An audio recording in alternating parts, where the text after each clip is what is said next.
It's impossible to talk about 11 movies that are your favorite without talking about the ones that almost made the cut. So what we're going to do real quick, lightning fast round in my own lightning way. I got 32 movies that I'm going to blitz through, say like a couple words about, and then rock on to the next one. To add to, in no particular order, what would be number 12 through whatever that comes out to be, 32 more movies. All right. What is that, 44 movies? Yeah, total. All right, so fasten your lap belts, tighten that chin strap. Let's see how this goes. All right, I'm going to knock out 4 with 1. David Fincher. Oh, man. Like I said earlier, I don't like reading fiction, but this Gillian Flynn, I think, writes phenomenal books. And this movie is just flat out bad. A Woman Scorned. Great performance. And it's just a fascinating twist and turn all the way through it. I love Benjamin Button. I don't know what it is. I just Pitt's performance, Cate Blanchett, all these people in this movie, I find really cool. And I love some of the scenes in it. Or the movie as a whole isn't the greatest thing, but some of the scenes taken by themselves are just they're really moving. Fight Club, absolutely awesome. The late great Meatloaf, who just left us. I say late great, I'm not a Meatloaf fan, but he's dead. But he did a great job in this. He's probably better at this than Paradise by the Dashboard Lights, in my opinion. But awesome film. First time you see it, it just blows you away because you're like, what was that, you know? And just so good, man. I love Edward Norton, even though he's like 5'4" and not an adult height. And Brad Pitt is just phenomenal. First time I saw this David Fincher film, knocked me back. I think I was in college when it came out, but excellent movie. So right there, 4 of them, David Fincher, excellent. Can't go wrong. Probably my number 1 or 2 favorite Tom Cruise movies, and there's not a ton of those, by the way. Valkyrie. Klaus von Stauffenberg, he plays in here, and the fact that this is a true story is just fascinating that this almost went off. Can you imagine if they'd assassinated Hitler, like how that would have changed history in such a weird way? You know, there'd still be Nazis and everything would have gone on the way it almost kind of did, but it would have been an interesting turn of events. But great movie, and he just plays an awesome one-eyed dude. Sling Blade. Man, the fact that Billy Bob Thornton wrote and directed this as one of his first major films, as you know, as a lead actor and whatnot, it's just so awesome, man. The character and the fact that you can sit there and do that voice all day long, you know, it never stops being funny. You can talk in that language all the time, and it just never stops being funny. And lastly, Dwight Yoakam is quite the actor. I mean, he's been in several things, and he plays an awesome part in that. My 2 Scorsese films for this are my next 2 favorites from Taxi Driver. I love After Hours. I discovered this really quirky, odd movie with Cheech and Chong and Griffin Dunne and Terry Garr and all these weird players. But this is such a weird movie, and it's got so many layers to it, and there's some hilarious, like, you want to talk about subdued humor. This has got subdued humor in it. Like, if you can't find this funny, you've got a weird sense of humor, and it's probably broken. So catch up on that. The Departed, just a great movie. I think this is better than Casino and Goodfellas. That's right, I said it. Just excellent thing. And I'm sure this kind of stuff goes on in major police departments as well, so I don't put that past them. These 2 movies you got to kind of see, next to each other to kind of appreciate the second one. The first one's 2001: Space Odyssey, and anybody that watches this movie and doesn't appreciate the first 30 minutes of apes running around a monolith, just stop being friends with that person, because they're not cool and they don't understand art. The ending is just so cool. This ethereal, journey through madness and all these colors and crazy sounds and stuff like, it's just awesome. You know, it's just great. It's just great. And if you'd have been alive in 1968, whenever this came out, and seen this, I'm sure it would have blown your mind, because the special effects in this, even by today's standards, are really good. But back then, I just couldn't imagine watching something like that. And what is the predecessor? Moon, a movie you may not have heard of. There's only like 3 characters in it, and man, it'll floor you. The ending is pretty cool. You might figure it out, but nevertheless, even if you figure it out, you'll be like, Good move. I like it. I like it. And I like Sam Rockwell. He's pretty cool. Kevin Spacey does. He's not in the movie, but his voice is. He plays the HAL version of the guy of the computer system in Moon. Really cool. Darren Aronofsky, however you pronounce his name. These are my two favorite films by him. Requiem for a Dream. Just a really dark, drug-induced, amazing performance. Just got some great, Jared Leto, who I love, who's actually one of the few people that can pull off music and acting really well. Just a cool dude. Ellen Burstyn, one of the Wayans, I think it's Marlon Wayans is in this. Really good. Jennifer Connelly. There's some dark scenes in this that'll make you go, that was interesting. And then The Wrestler, man, what a great story. Mickey Rourke, who just has ruined his face, but it works in this movie. It just plays so well. And Marissa Tomei at like 57 years old playing a stripper is just, she looks awesome. Evan Rachel Wood, I think that's the chick that is currently on Marilyn Manson's butt for rape and sodomy and all this other stuff that's going on. But at any rate, great story, great movie. Both Aronofsky films, like Pie and some of his other ones, they're okay, but those two are just stellar films. Clockwork Orange, I mentioned, was in my top 10 for the longest time. As time goes on, I still think it's a brilliant movie, and just really, really dark. And again, for what, like 1971 or whenever it came out, must have been exponentially darker than it is today. But I love the fact that this is based on a book, and the guy that wrote the book just came up with this weird accent for everybody, and it's just Midrugs, everything has its own, and yet somehow you understand it. It's very strange. But Ludwig van, the Milk Bar, all this just crazy stuff, And had we been able to facilitate criminal therapy into jails and prisons like they do in this movie, we might not have such a crappy society going on right now. Clint Eastwood, in my opinion, will probably go down as the greatest filmmaker / actor of all time. Just given his body of work, just brilliant. You'll be watching a movie and you'll be like, hey, did Clint Eastwood do that too? Like, what does this man not do? He's like 107 years old and he's still out here acting. The Mule.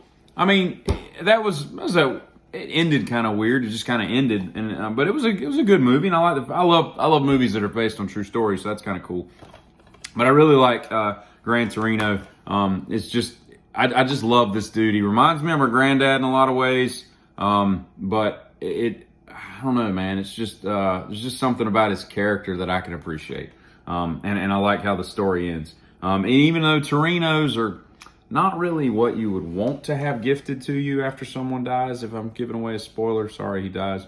But nevertheless, I guess you could be a Torino fan and be okay. Hard Candy. If you've never seen this movie with Ellen Page and whoever all these other people are, I watched this. I don't even know where I found this, but I watched this. And if you're a male, this can be very difficult to watch. Let's just leave it at that. But great movie, great story, and it just keeps getting darker.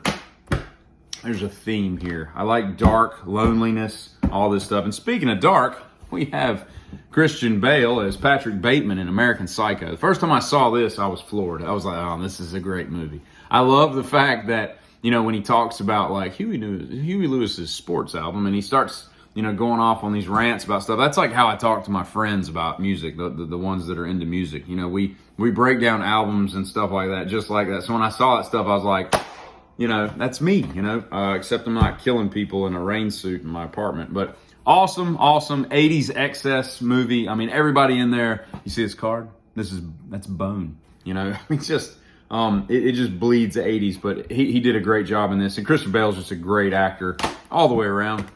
Life is a House. This is one of those old DVDs that's got the little flip thing. Why they thought that was a good idea as opposed to just a whatever. But nevertheless, Life is a House. Really good movie. Damn, so close. Really good movie. I don't know why it just gives me the feels, as the kids say.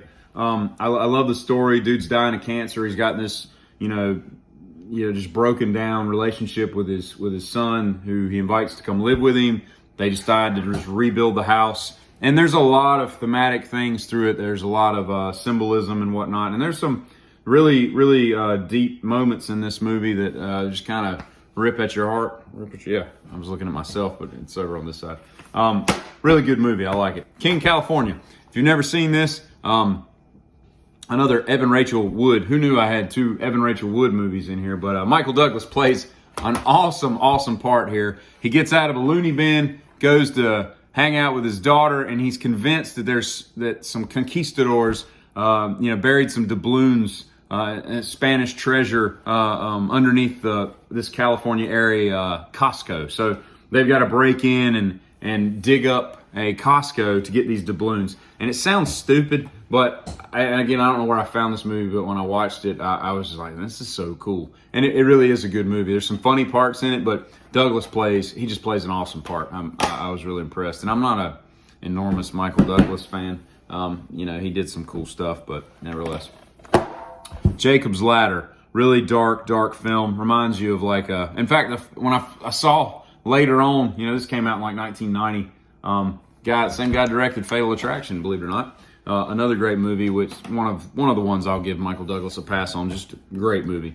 But this movie, later on in life, when I saw a few Slipknot videos, and I'm like, this is like Jacob's Ladder. Like they just ripped off the movie. That's what this dark stuff is. But Vietnam veteran going through some hallucinogenic stuff, and you don't know if it's real or a dream. Really good. Tim Robbins plays an awesome, awesome part in this. Just a really dark, macabre movie. Definitely on my list.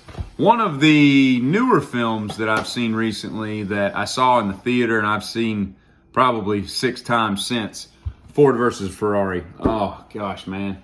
Ken Miles is one of my favorite race car personalities in racing and the history of racing and all that. You can take Bob Bondurant and Dan Gurney and all them people. You can have them. Ken Miles is the beginning and the end for me. I knew about him before this movie came out, and it was just really cool because he was just such a true spirit, man. And he looks and plays the part perfectly.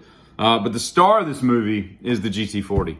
The sound of that motor, that big block motor, 427 side oiler just rumbling through the screen in that theater was just the most orgasmic thing I've ever heard in my life. But Matt Damon, he plays a really good Carroll Shelby. Just everything about this movie, Enzo Ferrari. I mean, everything is cast really well, and the story is just so great and it's so heartfelt. And they just do a great job. And the original Shelby Cobra that they drive in there, one of the 289 cars that Damon drives, is, my understanding, is an actual real thing. It wasn't a replica, so that was pretty cool.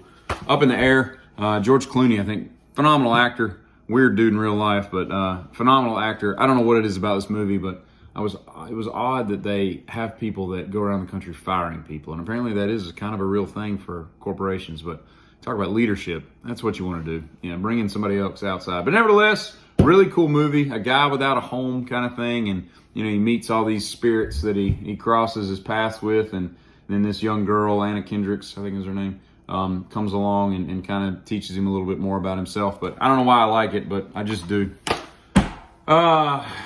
Cameron Crowe. Love this movie. You can't not like this movie if you like anything about music. The soundtracks to Cameron Crowe's, this soundtrack alone is probably better than the movie. I don't know, but and the movie's pretty dang good. But this is just excellent, excellent. The Rain Song by Zeppelin, Simon and Garfunkel, America, I've gone to find America, Tiny Dancer, the scene on the bus. Just a great movie. And the crazy part about this is, if you know anything about this, is Cameron Crowe, this is based on a true story because he was actually writing for, helping write for Rolling Stone and all when he was like 11 years old or something. And he ends up going on tour, and it's just really cool. And then singles, capitalizing on, the Seattle scene in the 90s, Matt Dillon, Fonda, all these people, and you got all these cool people, Alice in Chains, Pearl Jam, all these guys have, if you know anything about, the music, they're in the movie in small scenes and all. And Alice in Chains is playing one of my favorite songs. I'll let you guess what that is in the club off their first album. So it's not like they're playing wood or something. So that was really cool. But great movie. It's almost like Cameron Crowe is the next Martin Scorsese, if you get that joke. I can't leave out the Coen brothers. These are my next two favorite Coen brothers. Fargo, absolutely perfect in every... I can watch this over and over again. It's just such a great movie. Steve Buscemi is so awesome. And if you haven't seen the show that goes along with this, especially the first and second season, so good, man. The first season is so good, and it actually has Billy Bob in it, playing a bunch of stuff in it. But the first one is so good, it kind of rivals the movie in a long way. But it's so cool that they made a show and a movie that kind of parallel, but they don't. It's just really cool. And then The Man Who Wasn't There, Billy Bob Thornton with McDormand and the late James Gandolfini, as it were. I think that's Italian. Just a great Billy Bob Thornton. This is just a great film noir twist. They keeps getting screwed up more and more, and finally, things come to head. But great movie if you haven't seen it. We're almost to the end. The Three Burials of Melquiades de Strada. I love the fact that Tommy Jones, as I said, plays a part just like he does in No Country for Old Men. A little bit different, but the same. You got this Texas thing going on. Barry Pepper. Isn't that his name? Barry Pepper? Yeah, Barry Pepper plays a border agent who accidentally kills Melquiades de Strada, who works with and for Tommy Lee Jones. So he puts him on horseback, kidnaps the Border Patrol guy, and they take him back home to Mexico to bury him. And then at the end, you're trying to figure out, did he really live in this village? Was this really a thing? Was this all a lie? It's got a cool ending, so it makes you think. And I like that. Leon, or The Professional. It's known as two different names, depending on what country you're in. But great movie. Gary Oldman, Danny Aiello. I think it was one of, what's her name? Natalie Portman's first films, because she was like 6 years old when this was made. But Jean Reno plays a great part in this. He's an assassin loner, and then he takes in this little girl who's kind of orphaned because Gary Oldman's crew kills her family. But really good, man. Some good gunfights and whatnot in there. The Last Picture Show. Awesome movie. Ben Johnson, Sybil Shepherd, a young Jeff Bridges. Just a great movie. I think this was 1971, North Texas, coming of age. Sybil Shepherd is absolutely gorgeous in this. I don't know what she looks like today, but I knew what she looked like in 1971, and it was called Gorgeous. Just really, really cool, man. Cloris Leachman is in this, a young Randy Quaid. Just a great movie. Just when it comes to filmmaking, this is just a great film. My favorite author, Hunter S. Thompson. Got him tattooed on my body. That's how much I like him. I could talk for days about Hunter S. Thompson. I just find him just an incredible human being, or was. And this is kind of what turned me on to it. I watched this movie. Johnny Depp obviously was a huge friend and fan of Hunter. And he just does a great job encapsulating that character. Benicio del Toro is very awesome in this. And a little known fact, this was made by Terry Gilliam from Monty Python, which is kind of cool. Awesome movie. The book reads exactly like the movie. I mean, they extrapolated every kind of nuance they could out of this bad boy, and threw it into this bad boy. But it's awesome. Ralph Steadman's art's on the cover. This is the Criterion Collection, whatever that means. I think it means like $11 more for a DVD. Eternal Sunshine of the Spotless Mind. Great film. Jim Carrey is a lot like Will Ferrell to me. He's so much better when he's serious. Although they do great comedy stuff, he just does a great serious thing. And I love the themes that come along with this. I love the fact, Montauk, first of all, the end of the road up there on the coastal little islands and whatnot. But I think that's a cool word, Montauk. But Eternal Sunshine of the Spotless Mind, what I like about it the most is the fact that you got to ask yourself, man, if you were destined to, if you knew that your relationship was going to just implode, but you had a chance to do it all over again, would you do it just for the good times and all? I just like the existential ideas that come along with this movie. So it's pretty cool. Two more. And that would be the longest title in this. That would be The Assassination of Jesse James by the coward Robert Ford. Pitt plays Jesse James, a young Jesse James, and Casey Affleck plays Robert Ford. It's like hour. It's almost 3 hours long, but great movie. Real subdued. It's one of the ones you don't hear about a lot from Pitt, but good movie. If you like westerns, this is a good one. They did a really good job with it. I think it had something to do with Ridley Scott, quite frankly, but I don't remember.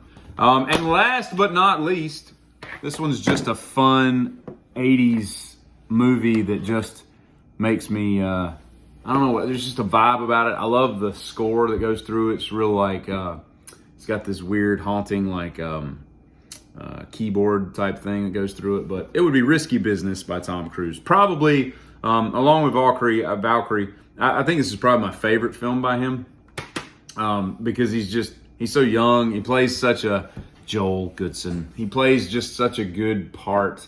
And I don't even care about him sliding in his underwear and all that dumb crap everybody thinks is so great about this. That's not even the point. There's just some great scenes in this. And I think this was, what's her name's first film as well. What's her name? Rebecca De Mornay. I think this was her first film. At least first or second, I don't remember. But it's just a great, man, it's 80s excess, but in high school. And, little known fact, the Porsche 928, I think it was a 79 model, 78, 79 model.